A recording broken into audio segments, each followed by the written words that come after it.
Random. Rescue.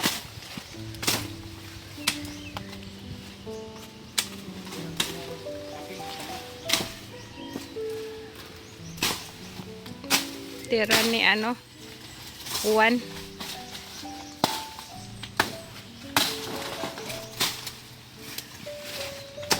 Isa lang ititira mo.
So yun po, i-rescue po natin itong mga lakatan. Ito po ay kay alatid na at ito po yung tinaniman ng kambal dati ng ampalaya, yung mga luya, saging. So yun po, medyo matagal-tagal na hindi nabalikan kasi medyo nagtampo ako. Hindi, medyo malungkot lang kasi makita yung mag-harvest na sana. Kaya lang kung mapapansin niyo noon, yung mga na-harvest natin, abot na siya ng nasa 100, almost 100 kilos na yung na-harvest po natin. Kaya lang yung dumating yung uwan, so tumba lahat. Pero wag tayong susuko. Tuloy pa rin ang laban. So ang ginagawa po natin, linis lang puno lang muna para makakahinga sila. Tapos iniwan po natin isa o dalawa bawat puno. Yan. So wag po natin panghinayangan yung suhi. Kasi pwede mong palakihin yan pero matagal, pangalawa, kaya't hindi mo rin mabinta. Kaya madalas sinasabi nila dito, yung lokal na lakatan maliliit. Siyempre, hinahayaan na lang kung kailan magbunga, hindi na alagaan. Tapos pinapabayaan na maraming mga suhi. So linis puno muna natin. Then sunod na balik natin ay tanggalin talaga natin yung mga damo sa paligid. Pero hayaan muna natin yung mga damo sa pagitan. Kasi malaking tulong pa rin yan sa ating mga tanim. Lalo na parating ang tag-init. At yun po ay dipinsa sa matinding init. So yun po, ito po yung ating ginagawa. Okay, ito, so kagaya nito,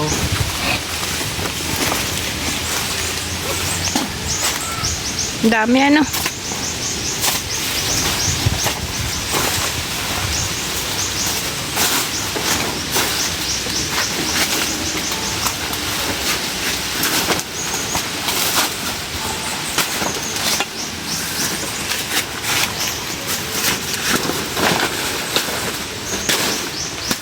So ito lang muna ang ginagawa natin, ano. Pero pag sunod na balik natin, ito tatanggalin po natin ito. Gamitan natin ng ano, yung pala natin ng saging. So ang ginagawa natin ay nilinisan lang muna.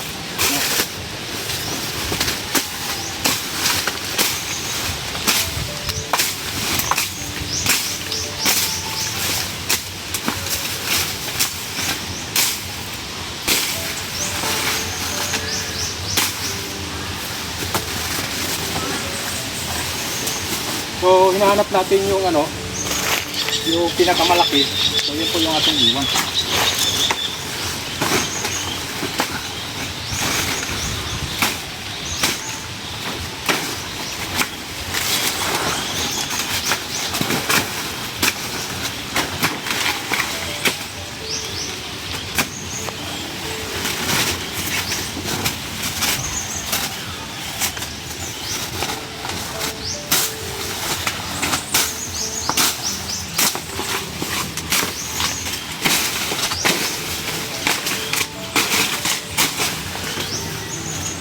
Yan pa.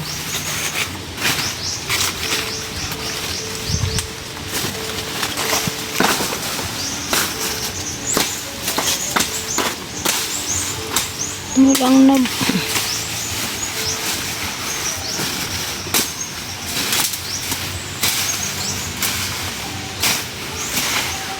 Ito, kasi matanda na siya. Putulin. Talaga natin. Ito na yung ating palakihin.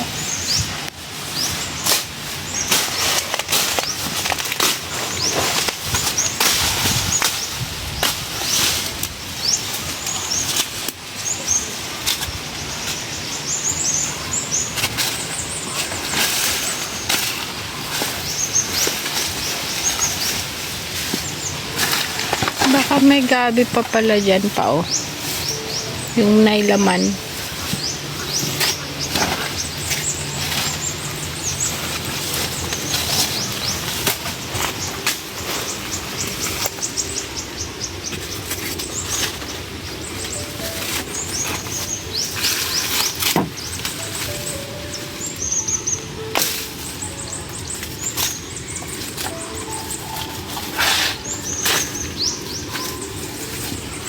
Yan, ano yan yung lubid, oh, yung baging aakit sa puno.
pagtaas nitong mga damo, mga dahon, ay mawala na rin yung mga damo.